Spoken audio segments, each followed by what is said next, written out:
चलो आ जाओ। अब हम स्टार्ट करते हैं इस चैप्टर को दोबारा से। हम कल कर रहे थे माइक्रो इकोनॉमिक्स का चैप्टर नंबर 3। मैंने कहा कुछ बुक्स का चैप्टर 2 है, कुछ बुक्स का चैप्टर 3 है, और चैप्टर का नाम था कंज्यूमर इक्विलिब्रियम। हमने कहा who is the consumer in economics. Economics में कंज्यूमर कौन है? वो जो खुद डिसाइड करे what he is going to buy, और उस चीज को बाय करे जिससे उसको मैक्सिमम सेटिस्फेक्शन मिले। इज अ कंज्यूमर इकोनॉमिक्स के अंदर। ये हमने पढ़ा था कंज्यूमर के लिए। फिर हमने कहा कंज्यूमर इक्विलिब्रियम की बात बाद में करेंगे। Let us talk about the equilibrium. Equilibrium क्या होता है? हमने कहा इक्विलिब्रियम को हम दो तरह से डिफाइन कर सकते हैं। एक, equilibrium as a state of rest. दूसरा, equilibrium as a state of balance.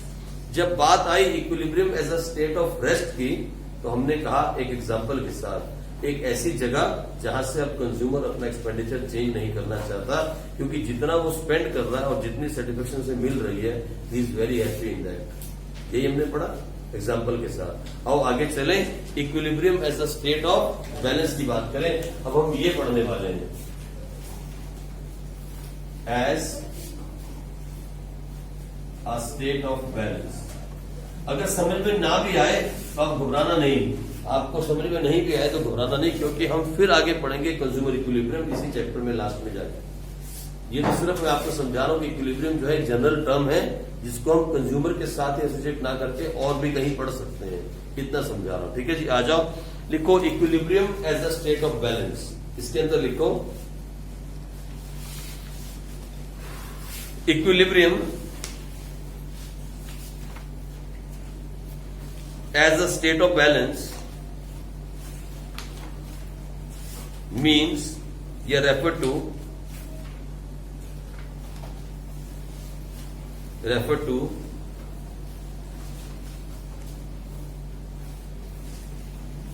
equal action of two opposite forces.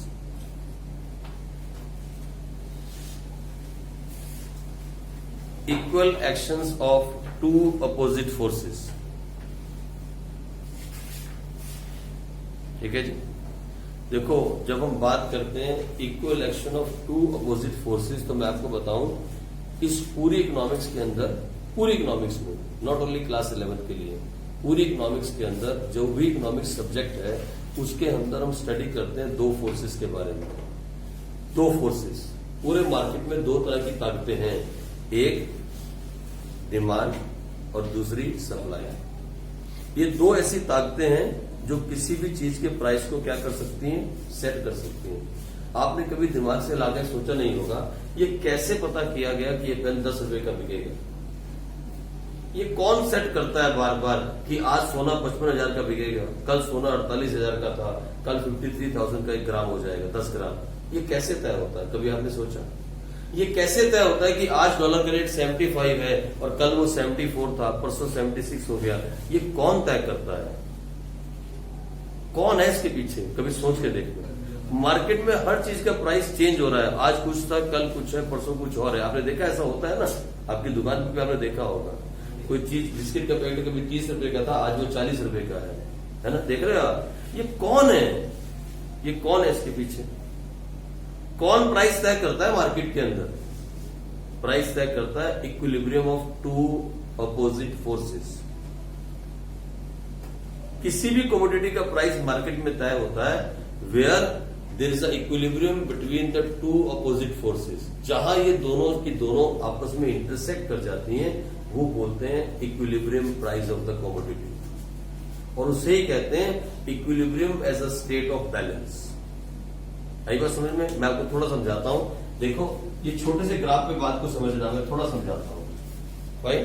ये छोटी सी बात है। मान लो कमोडिटी की बात करें हम, पोटैटो की बात करते हैं, आलू की बात करते हैं, क्योंकि घर में यूज होता है आलू। हम आलू की बात करते हैं, भालू की नहीं, आलू। ठीक है। और यहाँ पे प्राइस आलू गल आ नहीं है ये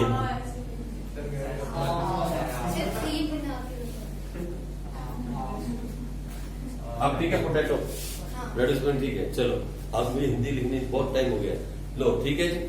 नहीं बोलनी आती पर लिखने में प्रॉब्लम आती है। ये हो गया पोटैटो और ये हो गया प्राइस। मान लो पोटैटो का प्राइस तय करना है मार्केट में, मान लो पोटैटो का प्राइस तय करना है। अच्छा एक बात सुनो, आप में से कोई ऐसा है जो पोटैटो उगाता हो, जो प्रोड्यूस करता हो? कोई है जिसका खेत हो, जिसके यहाँ पोटैटो प्रोड्यूस होते हैं? आप तो गाँव में, यहाँ तो नहीं। आप क्या हो फिर? सारे के सारे कंज्यूमर। आप सारे के सारे रोज पोटैटो खाते होगे किसी न किसी हालत में। मम्मी पक्का ढूंसती है पोटैटो और सब्जी, मुझे मालूम है। तो सुनो ना, आप सारे के सारे कंज्यूमर हो पोटैटो के, लेकिन एक बात दिमाग में रखो, कोई ना कोई तो प्रोड्यूसर भी है। अरे कोई तो प्रोड्यूस कर रहा है। फिर कैसे तय होगा आज ये पोटैटो? सुनो, आपने कभी नोट किया है, कभी प्राइस लिया है सब्जी का? कभी मार्केट गए हो? कभी पोटैटो 5 रुपए किलो होते हैं और कभी 50 रुपए किलो। कभी सोचा आपने ये बात? कभी सोच के देखना। कुछ टाइम पहले तक ओनियन 100 रुपए किलो था, आज ओनियन 10 रुपए किलो है। कुछ टाइम पहले तक 10 रुपए के 2 किलो टमाटो मिल रहे थे, आज 1 किलो टमाटो लेना हो तो 60 रुपए या 50 रुपए है। ये क्या हो रहा है? ऐसा क्यों है? तो यहाँ पे 2 फोर्सेस होती है मार्केट में। एक फोर्स होती है डिमांड। एक क्या होती है? डिमांड। उसका कर्व ऐसे बनता है, बाद में सीखोगे आप थ्योरी ऑफ डिमांड में। This is called demand curve. ये होती है डिमांड, इसे बोलते हैं डिमांड कर्व। यहां लिखते हैं डी और डी, मतलब डिमांड कर्व। ऐसा क्यों बनता है बाद में सीखेंगे आगे जाके। और एक दूसरी फोर्स होती है, दैट इज कॉल्ड सप्लाई। ये होता है सप्लाई कर्व। ये 2 फोर्सेस मार्केट में चलती हैं, और जहां ये 2 फोर्सेस आपस में इंटरसेक्ट करती हैं इस पॉइंट पे, this is called equilibrium price. जहां ये 2 अपोजिट फोर्सेस आपस में इंटरसेक्ट करती हैं, जिस पॉइंट पे इंटरसेक्ट करती हैं, वहां उस चीज का प्राइस तय किया जाता है, that is called equilibrium price. और ये इतनी फास्ट होता है, ये सेकंडों के अंदर होता है, हर मिनट में चेंज होता है कि आप देखो ना, अभी आप सुबह सुबह मार्केट में जाओ और डॉलर परचेज करके आओ, यूएसडी डॉलर्स, और दोपहर को जाओ तो कुछ डिफरेंट प्राइस है। मतलब हर मिनट में ये चेंज होता है। It's a continuous process. Demand और सप्लाई के ऊपर डिपेंड करता है। सर कैसे हो सकता है? ये कैसे हो सकता है? मैं आपको छोटा सा एग्जांपल देता हूं। छोटा एग्जांपल, जब शादियों का सीजन आता है, मैरिज सीजन आता है, आप कभी नोट करना, जब बहुत सारी मैरिज हो रही होती है, तब दूध की डिमांड बहुत होती है। दूध की डिमांड, उस वक्त पे प्राइस क्या होता है दूध का? हमेशा हाई हो जाता है। लेकिन जैसे ही सीजन चला जाता है तो डिमांड गिर जाती है, फिर प्राइस क्या आ जाता है? नॉर्मल आ जाता है। इन चीजों का फर्क पड़ता है किसका? डिमांड का और सप्लाई का। जब सीजन आया था आम का, अभी पीछे 50 rupees kilo, 30 rupees kilo, 100 rupees के 2.5 किलो आम बिक रहे थे। अब लेके दिखाओ, ये आज से 1 महीने बाद लेके दिखाना है, मिलेंगे आम आपको 50 रुपए किलो में। आपको कोई आम देगा आज से 1 महीने के बाद? क्या हो जाएगा? सप्लाई घट गई, सप्लाई चली गई ना, क्योंकि सीजन चला गया। तो यानी सप्लाई और डिमांड ये दोनों मिलके तय करते हैं किसी भी चीज का प्राइस, और उन्हें बोलते हैं हम क्या? 2 अपोजिट फोर्सेस। 2 अपोजिट नहीं, देखो एक कैसे और दूसरी, दे आर 2 अपोजिट फोर्सेस। ये दोनों अपोजिट फोर्सेस हैं, और जहां पे ये आपस में इंटरसेक्ट करती हैं वहां पे बोलते हैं इक्विलिब्रियम प्राइस। और इसी चीज को बोलते हैं equilibrium as a state of balance, where the 2 opposite forces balance, जहां इंटरसेक्ट कर रही हैं, there the price of the commodity is fixed, and that is called equilibrium price, and we call it equilibrium as a state of balance. अब ये मत समझना कि इसका एंड हो गया। इस चीज को समझने के लिए पूरा एक चैप्टर है, पूरा एक chapter, last chapter of the economics, that is called market equilibrium. इसको बहुत डिटेल में समझने के लिए हमारे पास पूरा एक चैप्टर पड़ा है। लेकिन यहाँ छोटी सी बात आपको बतानी जरूरी थी कि जब हम इक्विलिब्रियम की बात करते हैं तो सिर्फ कंज्यूमर इक्विलिब्रियम नहीं होता, और भी कहीं इक्विलिब्रियम होता है, that is called market equilibrium. ठीक है जी, चलो लिख लो जल्दी से। क्या लिखा आपने? Due to equal actions of 2 opposite forces, for example price determination, for example price determination process, for example price determination process. Price of a commodity is determined, price of a commodity is determined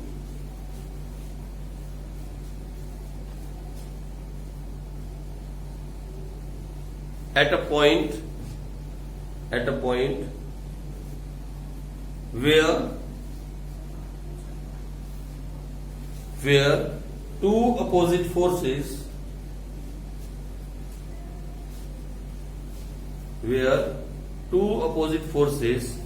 means market demand and market supply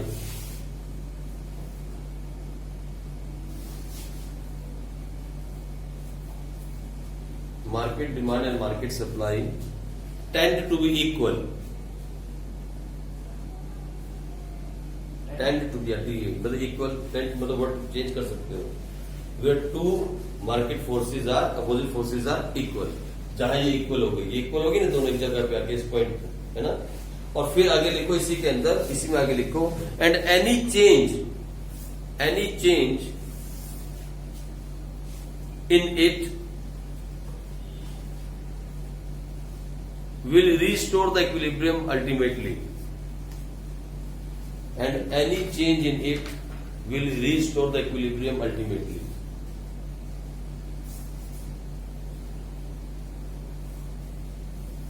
ठीक है. मतलब अगर demand बढ़ी या मान लो supply बढ़ी तो equilibrium अपने आप से चेंज हो जाएगा, अल्टीमेटली चेंज हो जाता है. किसी को हाथ से नहीं करना पड़ता, डायग्राम नहीं बनाने पड़ते. ये इस तरीके से मार्केट के अंदर आप देखो हर चीज का प्राइस, चाहे वो अनाज है, चाहे वो सोना है, चाहे चांदी है, चाहे कुछ भी है, चाहे छोटी सब्जी है, हर चीज का प्राइस मार्केट में ऐसे तय होता है. आप कभी सोच के देखना ठंडे दिमाग से बैठ के, कितने आइटम है, करोड़ों आइटम होंगे मार्केट में, करोड़ों. आटा, दाल, चीनी, चावल, सब्जी से लेके सारे के सारे अपने क्या मेटल तक, चाहे वो आयरन हो, स्टील हो, गोल्ड हो, सिल्वर हो, कुछ भी हो, कॉपर, कुछ भी हो, कितने आइटम हैं ऑल ओवर. और सबका प्राइस तय करने का तरीका क्या है?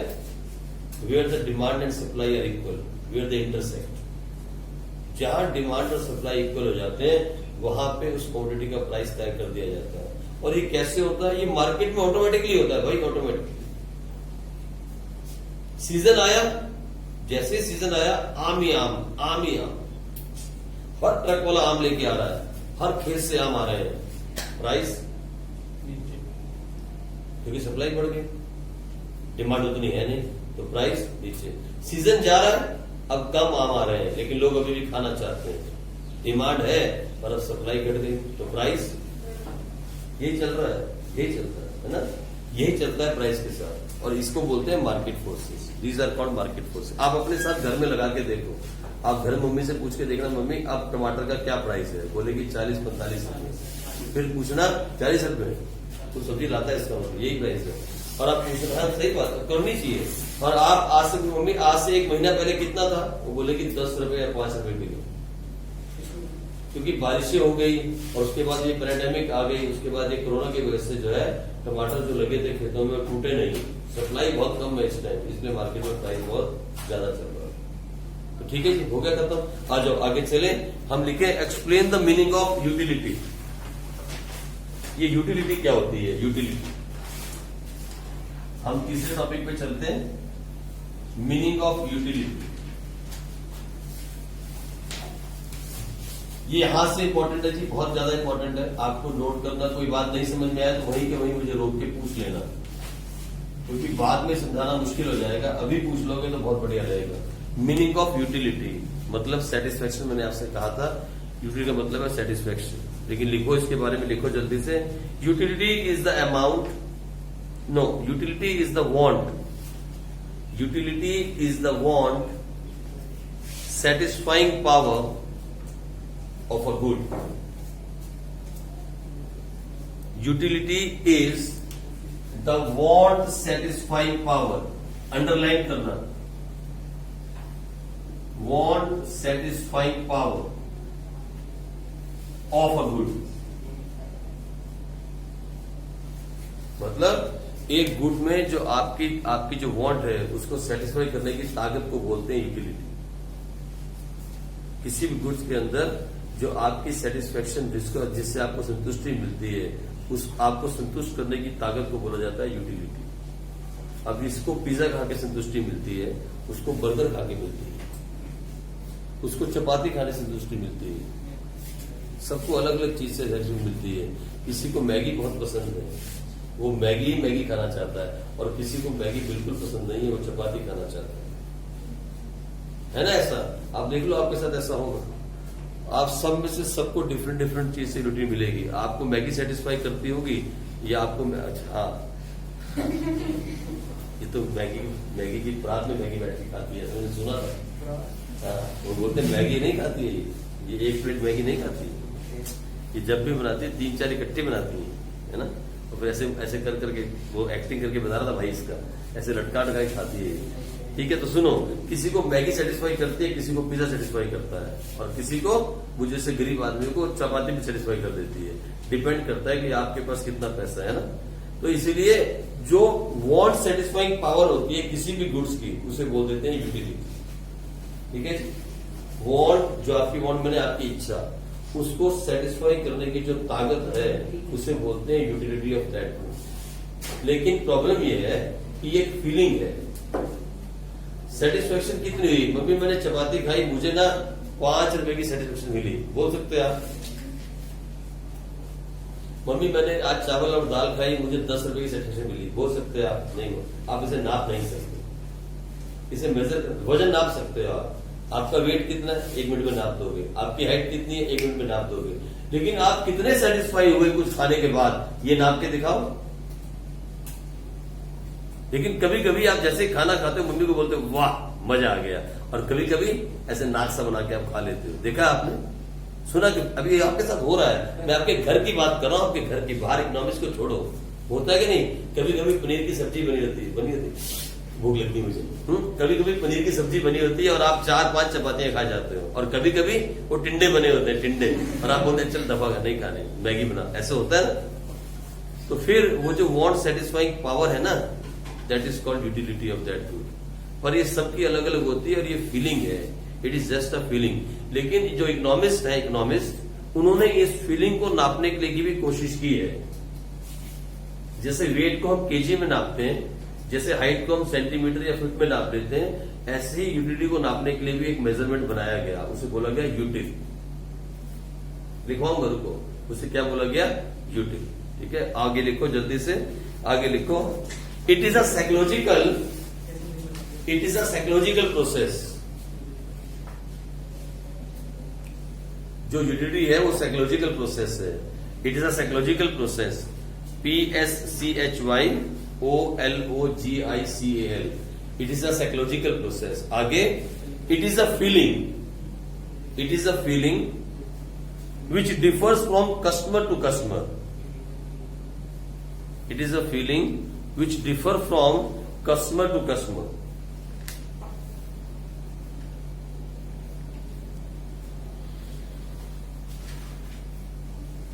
There is no standard measure.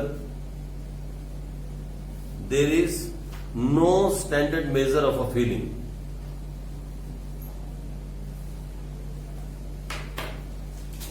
आप फीलिंग को नाप नहीं सकते। क्या फील किया आपने? अभी पिज्जा खाने के बाद आपको क्या फील हुआ? मैं पूछूं पिज्जा खाने के बाद क्या फील कर रहे हो? अरे मजा आ गया। कितना मजा आया भाई?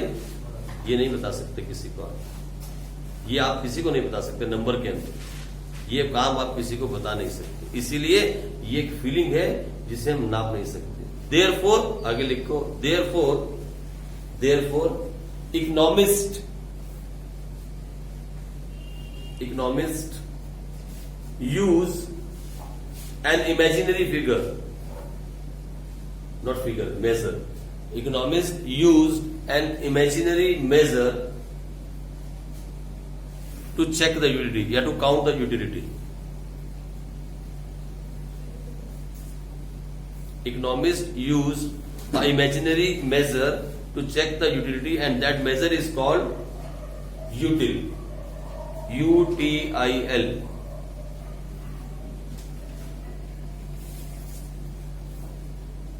Util. And one util is equal to 1 rupee.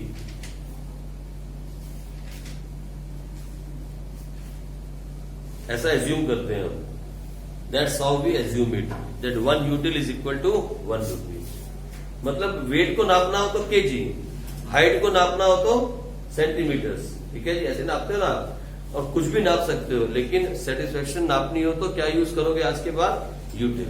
अब घर जाके जैसी चपाती खाओगे बोलोगे मम्मी मुझे 4 यूटिल सेटिस्फेक्शन मिली है, 2 लगाएगी आगे से, समझ तो आएगी नहीं। तो कितनी? 4 यूटिल। लेकिन सुनो, ऐसे होता है जब आप खाने की टेबल पे बैठते हो, कभी नोट करना, मैं आपको आपके खाने की टेबल पे ले जाता हूँ, आप खाने की टेबल बैठे और फर्स्ट क्लास मम्मी ने सब्जी बनाई है, आपकी पसंद की सब्जी है, जो भी पसंद करते हो आप, क्या पसंद करते हो आप?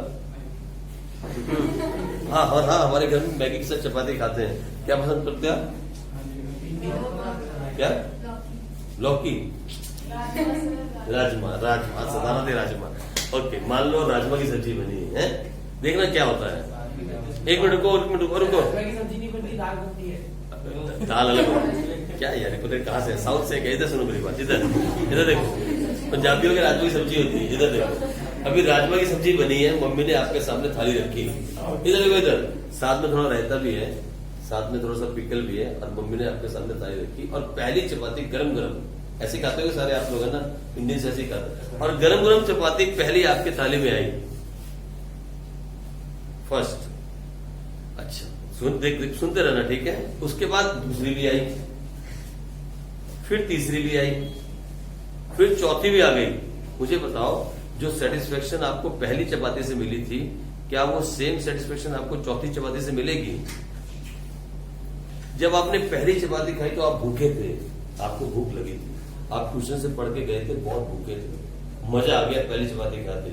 जैसे पहली गई, दूसरी में थोड़ी कम सेटिस्फेक्शन मिली, तीसरी में उससे भी कम मिली, और चौथी मम्मी ने जबरदस्ती ठूस दी, खाला खाला खाला कचरा खाला, जबरदस्ती वाला काम कर दिया, तो अब क्या हुआ?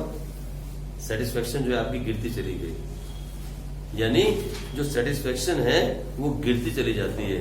आपने पहला पिज्जा खाया, आपने कहा वाह नजारे आ गए, मैंने बोला एक और खाओ, आपने दूसरा भी कुछ खा लिया कर करके, मैंने बोला एक और खाओ, आपने क्या बोला? बस मुझे और नहीं चाहिए। तो मतलब जो सेटिस्फेक्शन है वो भी गिरती चली जाती है।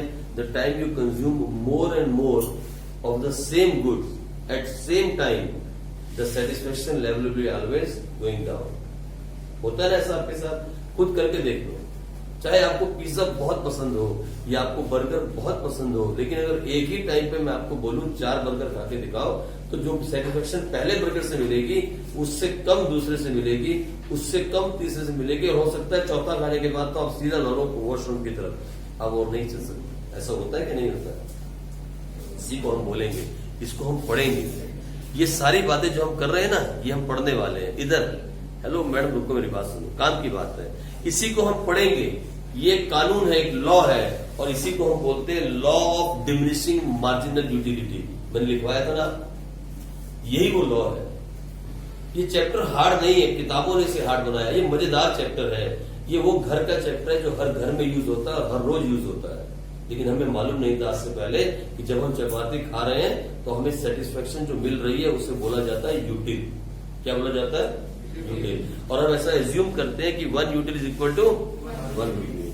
आज से नोट करना शुरू करना, पहली चपाती खाई तो कितने यूटिल्स मिले, दूसरी खाई तो कितने यूटिल्स मिले, तीसरी खाई तो कितने मिले। एक बात याद रखना, जैसे जैसे चपाती खाते जाओगे, जैसे जैसे चपाती खाते जाओगे यूटिल क्यों? क्योंकि जब आपका पेट भरता जाएगा तो सेटिस्फेक्शन लेवल गिरता चला जाएगा। ऐसा होता है, आज से पहले भी होता था, अब भी आगे होगा, लेकिन आपको नॉलेज नहीं थी, आपको इस बात की भी नॉलेज नहीं थी। अब आपको इस बात की नॉलेज है that when you start consuming more and more of the same food at the same time, the satisfaction level start decreasing. यही होता है ना आपके साथ?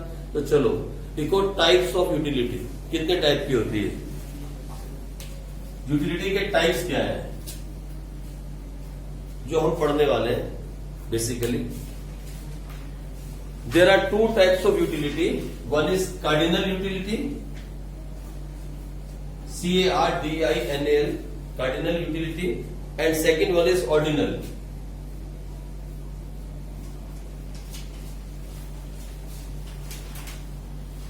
Cardinal utility and ordinal utility.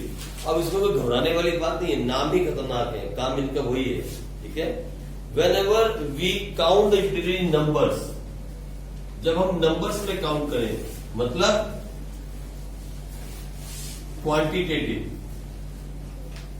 जब हम यूटिलिटी को नंबर्स में काउंट करते हैं, मतलब क्वांटिटी, जैसे 1 2 3 4 उसमें काउंट करें तो हम बोलते हैं that is called cardinal utility. और चैप्टर नंबर 2 के अंदर, जो चैप्टर नंबर 3 के अंदर हम पढ़ेंगे वो ये पढ़ेंगे, कार्डिनल यूटिलिटी। फिर जब हम पढ़ेंगे इंडिफरेंस कर्व, तो फिर हम पढ़ेंगे चैप्टर नंबर 4 के अंदर ऑर्डिनल यूटिलिटी। अब सर ये क्या होती है? अगर कार्डिनल नंबर्स हैं, जो भी हम बात कर रहे थे, that 1 util is equal to 1 rupee, हमने भी बोला ना थोड़ी देर पहले, that is called cardinal utility. When we express the satisfaction in numbers, जब हम अपनी सेटिस्फेक्शन को नंबर्स में एक्सप्रेस करें, मतलब मैंने एक चपाती खाई, मुझे 4 यूटिल सेटिस्फेक्शन मिली, मैंने दूसरी चपाती खाई, मुझे और 3 मिली, मैंने तीसरी चपाती खाई, मुझे और 2 मिली। Means you are expressing your satisfaction level in form of numbers, उसे क्या बोलेंगे? Cardinal utility. But when you express your feelings, your satisfaction not in numbers, in your preference, आपसे कोई पूछे भैया आपको क्या पसंद है, तो आप बोलोगे मेरी फर्स्ट प्रेफरेंस, ये मेरी सेकंड प्रेफरेंस, ये मेरी third preference. When you express your feeling in preference, कि मैं पहले पिज्जा प्रेफर करता हूं, फिर मैं बर्गर प्रेफर करता हूं, फिर मैं जो है वो क्या बोलते हैं उसको, तीसरा फ्रेंच फ्राइज प्रेफर करता हूं। अगर आपसे कोई ऐसा पूछे और आप ऐसा बताओ इन प्रेफरेंस, तो उसे बोल देते हैं ऑर्डिनल यूटिलिटी। जो इकोनॉमिस्ट है ना, वो आपस में लड़ रहे हैं, और वो लड़े, बहुत बुरी तरह से लड़े। उन्होंने कहा you can not major your satisfaction in numbers, ये पॉसिबल ही नहीं है। ये सारा चैप्टर पढ़ने के बाद आप इन दोनों के बीच में डिफरेंस देखोगे, what is the difference between cardinal utility and ordinal utility. आगे टॉपिक लिखवाया होगा मैंने, है ना, आगे आएगा डिफरेंस, आया ना डिफरेंस, इनका डिफरेंस हम आगे लिखेंगे। ये दो इकोनॉमिक्स के बीच में आपस में लड़ाई है। कुछ इकोनॉमिक्स कहते हैं we can measure our utility, our satisfaction in numbers. कुछ बोलते हैं we can not measure something of feeling in numbers. ये बेवकूफी है, ये बेवकूफी है। हम भी अपनी सेटिस्फेक्शन को नंबर्स में मेजर कर नहीं सकते, ये बोलते हैं कर सकते हैं। तो कुछ इकोनॉमिक्स यहां चले गए जो कहते हैं नंबर्स में कर सकते हैं, और कुछ इकोनॉमिक्स यहां आ गए, ये बोलते हैं नंबर्स में नहीं कर सकते। तो फिर दो चैप्टर में बांट दिया गया। एक ये हमने पढ़ा क्या, consumer equilibrium with two approaches, यहां हम पढ़ेंगे, और यहां पढ़ेंगे consumer equilibrium and indifference curve. इन्होंने एक नई अप्रोच दे दी which is called indifference curve. Indifference curve उन्होंने वो अप्रोच दी where there is no difference, इन्होंने ये अप्रोच दी। ये चैप्टर नंबर 4 हो जाता है, और ये चैप्टर नंबर 3। ठीक है जी, दो अलग अलग चैप्टर में बढ़ गए। बस इतना याद रखो कि there are two types of utility, cardinal where we can express our feelings in numbers, satisfaction को नंबर्स में एक्सप्रेस कर रहे हैं, मेजर कर रहे हैं। Here we do not express in numbers, we express our feelings और satisfaction in preference, first preference, second preference and third preference. ठीक है जी, लिख लिया आपने? लिख लो, ये बात लिखने वाली है, आप इसे लिख लो। यहां पे क्वांटिटेटिव और यहां क्वालिटेटिव, क्वालिटेटिव क्वालिटी के हिसाब से, और यहां क्वांटिटी के हिसाब से। यहां नंबर्स में 1 2 3 4, और यहां preference, first preference, second preference, third preference.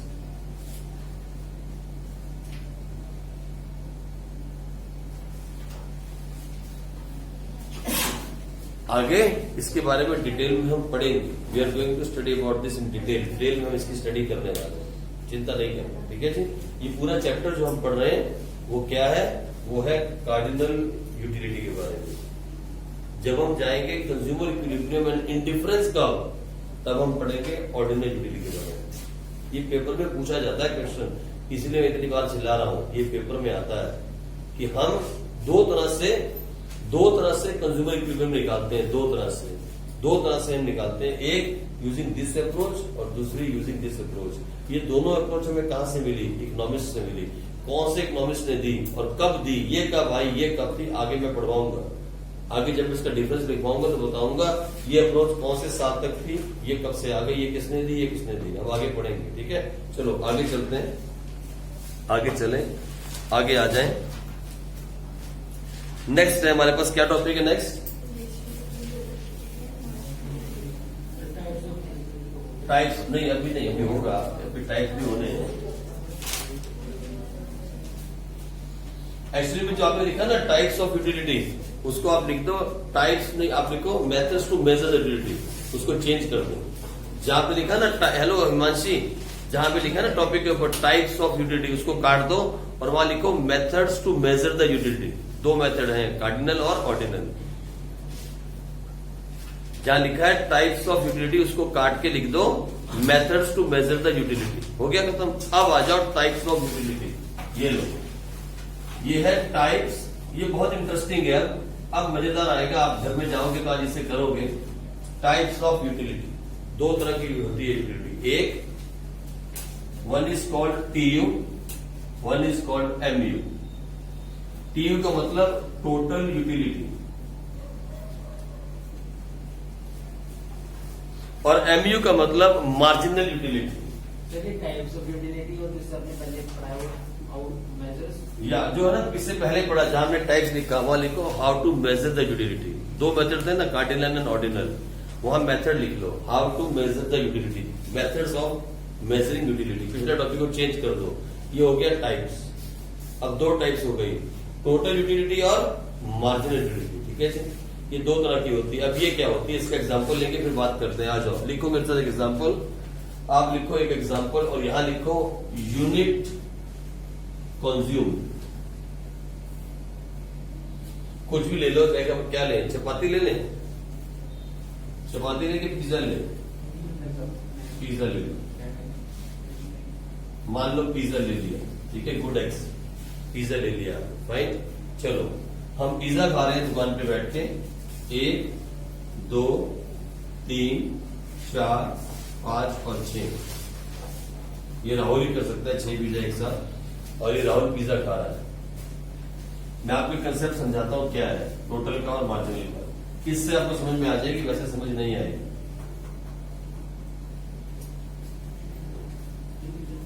लो अब समझना कंसेप्ट क्या है, इस टेबल से समझ में आ जाएगा। आप दुकान में बैठे और पिज्जा खा रहे हो। जैसे आपने पहला पिज्जा खाया, आपको पहले पिज्जे से जो यूटिलिटी मिली वो है 4 यूटिल्स। कितनी एज्यूम है, कितनी मिली? 4 यूटिल्स। फिर जैसे ही आपने दूसरा पिज्जा खाया, ये हो गई 7 यूटिल्स। जैसे ही आपने तीसरा पिज्जा खाया, ये हो गई 9। जैसे ही चौथा पिज्जा खाया, ये हो गई 10। और जैसे ही पांचवा पिज्जा खाया, ये फिर 10 थी, और छठे पिज्जे में हो गई 9। सुनो मेरी बात, इधर सुनो, बात को समझना। जैसे ही आपने दुकान पे बैठ के पहला ऑफ यूटिलिटी सेटिस्फेक्शन, 4 रुपए की सेटिस्फेक्शन आपको मिली, ऐसा मान लेते हैं, ठीक है नहीं? आपने पिज्जे के लिए 4 रुपए खर्चे और आपको 4 रुपए की सेटिस्फेक्शन मिली। आपने पिज्जे के लिए कितने खर्चे? 4 रुपए, और आपको कितनी मिली? 4 रुपए सेटिस्फेक्शन मिली। ऐसा मान के चलते हैं 4 यूटिल्स, क्योंकि हमने कहा 1 यूटिल इज इक्वल टू 1 रुपी, यही हमने कहा ना। तो जैसे ही पहला पिज्जा आपने खाया, आपको मिली 4 यूटिल्स, और जैसे ही आपने दूसरा पिज्जा खाया तो टोटल कितनी हो गई? 7। लेकिन मुझे बताओ, दूसरा पिज्जा खाने से कितनी मिली? 3। कितनी मिली? 3। ओके। जैसे ही आपने तीसरा पिज्जा खाया तो आपकी यूटिलिटी हो गई 9। तो मुझे बताओ तीसरा खाने से कितनी मिली? 2। जैसे ही आपने चौथा पिज्जा खाया तो टोटल हो गई 10। तो मुझे बताओ कितनी मिली? 1। और जैसे ही आपने पांचवा पिज्जा खाया, कितनी सेटिस्फेक्शन मिली आपको? 0। और जैसे ही आपने छठा पिज्जा खाया, यानी जैसे जैसे आप पिज्जा का पेट खराब हो गया, मैंने कहा था ना जाना पड़ेगा। ये देखो इधर क्या बोल रहे हैं, इधर देखो, इधर हेलो, काम की बात सुनो, काम की बात। जैसे जैसे आप एक एक पिज्जा खाते जा रहे हो, एक और पिज्जा खाते जा रहे हो, वैसे वैसे उससे मिलने वाली सेटिस्फेक्शन घटती जा रही है। पहले पिज्जे में थी 4, दूसरा पिज्जा खाते ही कितनी मिली? 3। This is called marginal utility. Means when you eat 1 more unit of the pizza, how much satisfaction you have got? This is called total utility. मतलब 2 पिज्जा खाने के बाद टोटल कितना हो गया? 7। 3 पिज्जा खाने के बाद टोटल कितना हुआ? 9। 4 पिज्जा खाने के बाद टोटल कितना हुआ? 10। This is the total utility you are getting from the 4 pizzas, from 5 pizzas, from 6 pizzas. This is the total figure. समझना. When we talk about marginal, we talk about one additional unit. यानी जैसे ही आपने एक और pizza खाया तो कितनी satisfaction मिली? एक और खाया तो कितनी मिली? एक और खाया तो कितनी मिली? एक और खाया तो कितनी? और उसके बाद क्या हुआ? हथियार डाल दिया, हो गया सत्यानाश. ठीक है जी, यही होता है हमारे साथ. चाहे वो रोटी हो, चाहे वो पिज्जा हो, चाहे वो राइस हो, कुछ भी हो. जब मम्मी ठूसती चली जाती हैं तो क्या होता है लास्ट में आके? आप बोलते हैं बस अब मैं जबरदस्ती खा रहा हूं, अब मुझे खाना खाने का मजा नहीं आ रहा है. तो मजे जो है वो यहीं तक आते हैं, 1, 2 और 3 तक. उसके बाद तो जबरदस्ती वाला काम हो जाता है. मम्मी जबरदस्ती थाली में ठूस देती है और आप खा जाते हो. यही काम आपके साथ घर में चल रहा है. चाहे पिज्जा की जगह चपाती ले लो, चाहे राइस ले लो, यही हो रहा है. हर घर में ऐसा होता है. हर घर में हर बच्चे के साथ मम्मी आज भी जबरदस्ती करती है और बोलती खा ले खा ले खा ले. बहुत कम ऐसे होंगे जिनको बोलते रुक जा. जैसे हमारे घर में उसको बोलते हैं अजीत को, मत खा मत खा मत खा. और मुझे बोला जाता है मत खाओ मत खाओ मत खाओ ऐसा. लेकिन प्रीति को खा ले मतलब हम ऑलरेडी, आप समझ रहे हो ना. तो हमारे को बोला जाता है मत खाओ मत खाओ मत. तो हमारे में लॉ नहीं लगता है ना, हम उल्टे चलते हैं. ये देखो, समझ में आई बात? क्या आपको समझ में आया meaning of TU and MU? तो लिखो फिर 2 लाइनें, बंद नहीं करना, 2 लाइन. अच्छा ठीक है, कल लिख लेना, कोई बात. इतना तक कर लो, कल लिखेंगे. ठीक है जी, कोई बात. चलो.